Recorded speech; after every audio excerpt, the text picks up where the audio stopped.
Vous savez, les leaders, c'est une denrée rare, en fait. Il y a des tas de sociétés où il n'y a pas de leader, en fait. Et ça, c'est peut-être un avantage pour elles, d'une certaine manière, parce que il n'y a pas de vie cyclique, il n'y a pas de cyclicité.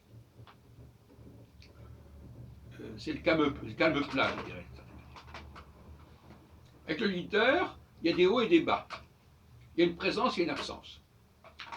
Donc c'est pas du tout la même philosophie. Quand on met un leader, alors il faut en trouver un. Alors c'est un grand mystère. Qui est le leader? Comment on le retrouve?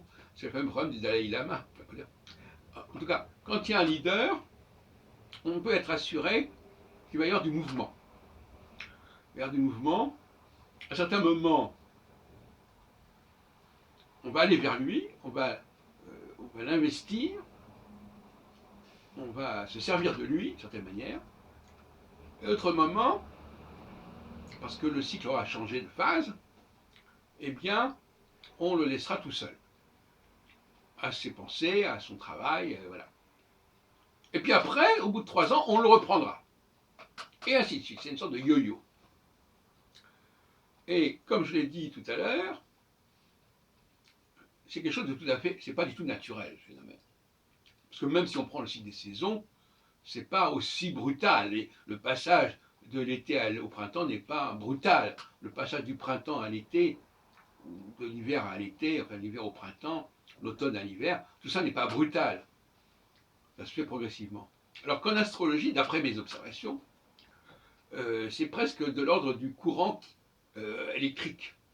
Hein. Tout d'un coup, ça passe plus.